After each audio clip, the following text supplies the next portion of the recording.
জানিয়ে দেব সর্বশেষ আপডেট বাংলা সংবাদ। শুরুতেই শিরোনাম।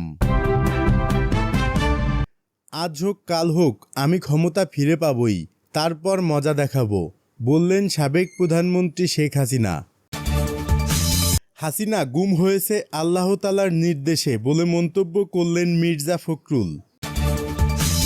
তাহলে কি 5 বছর ক্ষমতায় থাকছেন ডক্টর ইউনূস? থাকছে বিস্তারিত প্রতিবেদন। এদিকে রাজপথে নামার হুঁশিয়ারি মির্জা ফখরুলের। এবং নির্বাচন ইস্যুতে প্রধান উপদেষ্টার বক্তব্যে হতাশ হয়েছি মির্জা ফখরুল। শুনছিলেন সংবাদ শিরোনাম, এবার বিস্তারিত। প্রিয় দর্শক, আপনি যদি এই চ্যানেলে নতুন হয়ে থাকেন, ভিডিওটি দেখতে দেখতে চ্যানেলটি সাবস্ক্রাইব করে এবং ভিডিওটিতে একটি লাইক দিয়ে আমাদের সাথেই থাকুন। আর হ্যাঁ প্রিয় দর্শক, জানিয়ে দিন ভিডিওটি কোথা থেকে দেখছেন। আজ হোক কাল হোক আমি ক্ষমতা ফিরে পাবই, তারপর মজা দেখাবো, বললেন সাবেক প্রধানমন্ত্রী শেখ হাসিনা। আজ না কাল আমি অবশ্যই ক্ষমতা ফিরে পাব এবং একদিন আমার অবস্থানও ফিরে আসবে। আমার বিশ্বাস আল্লাহর সাহায্যে আমি আমার লক্ষ্য অর্জন করতে পারব।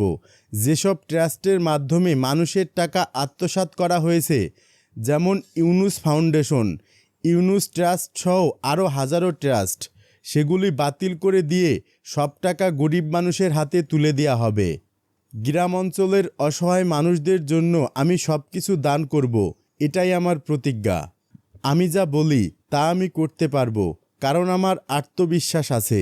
ইনশাল্লাহ আমি যখন বেঁচে আছি তখন আমি এটা করব। বিধবা, নিগৃহীতা, প্রতিবন্ধী, মুক্তিযোদ্ধা, যে কোনো ভাতা সবই চুরি করে খাওয়া হচ্ছে। আমার লক্ষ্য হবে এসব চুরির বিরুদ্ধে যুদ্ধ করা। এছাড়া আমরা যে বইগুলোর জন্য বাজেট দিয়েছিলাম, সেগুলির টাকা কোথায় গেল?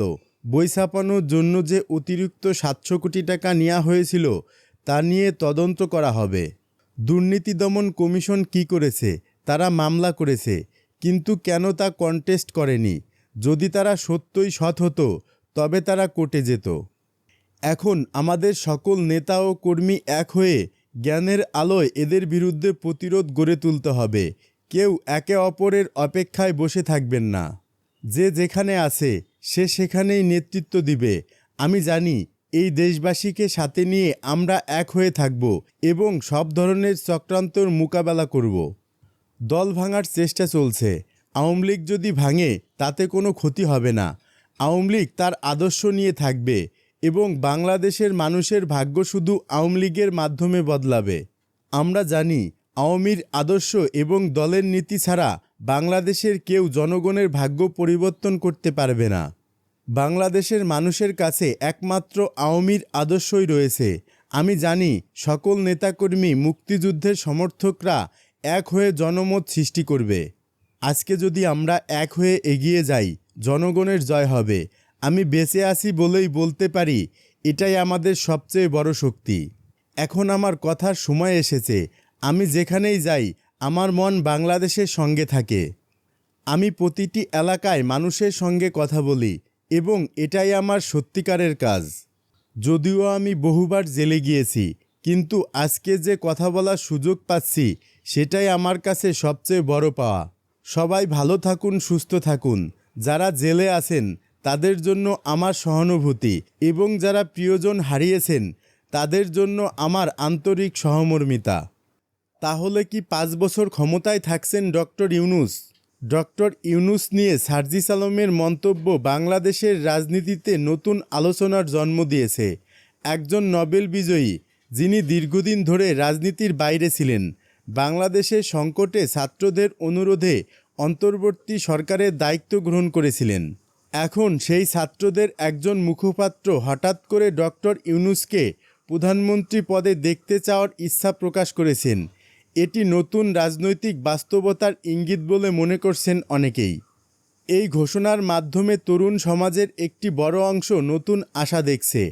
তাদের কাছে ডক্টর ইউনূস হচ্ছেন একজন দুর্নীতিমুক্ত, আন্তর্জাতিকভাবে গ্রহণযোগ্য এবং বাংলাদেশের রাজনীতির সিস্টেমের বাইরে থাকা ক্লিন নেতা। সামাজিক মাধ্যমে দেখা যাচ্ছে ছাত্রদের পাশাপাশি মধ্যবিত্ত শ্রেণীর অনেক মানুষও তার নেতৃত্বে আশাবাদী। বিশেষ করে যারা দুই প্রধান রাজনৈতিক দলের দ্বন্দ্বে ক্লান্ত, তাদের কাছে ডক্টর ইউনূস একটি নতুন উপায় হিসেবে ধরা দিয়েছেন। বিএনপি যেটি এতদিন নির্বাচনের দাবিতে আন্দোলন চালিয়ে এসেছে, এখন ডক্টর ইউনূসের আবির্ভাবের পর তাদের রাজনৈতিক কৌশলে কিছুটা টানাপোড়েন তৈরি হয়েছে। তারা সংস্কার কাজের জন্য সহায়তার পাশাপাশি দ্রুত নির্বাচনের দাবি জানাচ্ছে। অন্যদিকে ডক্টর ইউনূসকে নিয়ে ছাত্ররা বাংলাদেশের রাজনীতিতে নতুন একটি ধারণা প্রতিষ্ঠা করতে চায় বলে মনে করছেন সচেতন মহল। বিএনপির নেতারা বলছেন, তাদের ৩১ দফা সংস্কারের প্রস্তাবে প্রধানমন্ত্রী এবং রাষ্ট্রপতির ক্ষমতার ভারসাম্য রক্ষার কথা বলা হয়েছে। তাদের মতে ডক্টর ইউনূস যদি ছাত্রদের আহ্বানে রাজনীতিতে সক্রিয় হন, তবে তার নেতৃত্বে একটি শিক্ষিত তরুণ এবং নাগরিক সমাজভিত্তিক প্ল্যাটফর্ম গড়ে ওঠার সম্ভাবনা রয়েছে, যেখানে দুর্নীতিমুক্ত ও দক্ষ প্রশাসনের প্রতিশ্রুতি থাকবে। প্রধান উপদেষ্টা জানান, আগামী ২০২৫ সালের ডিসেম্বরে অথবা ২০২৬ সালের জুনে নির্বাচন হতে পারে। তবে যদি ডিসেম্বরেই নির্বাচন হয়, তবে নতুন রাজনৈতিক শক্তি গঠিত হওয়ার জন্য পর্যাপ্ত সময় থাকবে না, যা পুরনো রাজনৈতিক দলগুলোর জন্য সুবিধাজনক। বিএনপি এই কারণে দ্রুত নির্বাচন চায়, যাতে তৃতীয় পক্ষ শক্তিশালী হয়ে উঠতে না পারে। ডক্টর ইউনূস রাজনীতিতে সক্রিয় হলে দেশের রাজনৈতিক মানচিত্রে বড় ধরনের পরিবর্তন আসতে পারে। তিনি সরকার ও বিরোধী পক্ষের জন্য চাপ তৈরি করবেন, কারণ তার আন্তর্জাতিক গ্রহণযোগ্যতা এবং জনগণের মধ্যে নির্ভরযোগ্যতা রয়েছে। তরুণ ভোটার, প্রথমবারের ভোটার এবং যারা রাজনীতিতে আগ্রহ হারিয়ে ফেলেছে, এই ৩ শ্রেণীর ভোটাররা তার শক্তির উৎস হতে পারে। সবশেষে এই সম্ভাব্য রাজনীতি এবং নেতৃত্বের ভবিষ্যৎ নির্ধারণ করবে জনগণ। যদি ডক্টর ইউনূস বিশ্বাসযোগ্যতা অর্জন করতে পারেন এবং জনগণের হৃদয় জয় করতে সক্ষম হন, তাহলে তিনি শুধুমাত্র একটি বিকল্প নেতা হবেন না, বরং বাংলাদেশের রাজনীতিতে নতুন একটি অধ্যায়ের সূচনা ঘটাতে পারবেন। তবে তার পথ সহজ হবে না, কারণ সামনে রয়েছে পুরানো কাঠামো, সংঘাতময় রাজনীতি এবং আস্থার সংকট, যেগুলো তাকে অতিক্রম করেই সামনে এগোতে হবে। রাজপথে নামার হুঁশিয়ারি মির্জা ফখরুলের। অনির্দিষ্টকালের জন্য সংস্কার চলতে পারে না, মানুষকে ভোট অধিকার থেকে বঞ্চিত করতে ষড়যন্ত্র চলছে। জনগণের স্বার্থে প্রয়োজনে আবারও রাজপথে নামবে বিএনপি, এমন মন্তব্য করেছেন বিএনপির ভারপ্রাপ্ত মহাসচিব মির্জা ফখরুল ইসলাম আলমগীর। তিনি বলেন, সামাজিক যোগাযোগ মাধ্যমে বিএনপিকে টার্গেট করা হচ্ছে। তাদের লক্ষ্য দেশে নৈরাজ্য সৃষ্টি করে নির্বাচন পিছিয়ে দেয়া।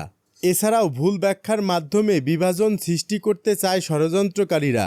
এ সময় দলটি ভারত, পাকিস্তান বা যুক্তরাষ্ট্র কারো পক্ষে নয় বলেও মন্তব্য করেন তিনি। এদিকে অল্প সময়ের মধ্যে সবকিছু গুছিয়ে নির্বাচনের জন্য লেভেল প্লেয়িং ফিল্ড তৈরি করতে হবে বলেও মন্তব্য করেন তিনি।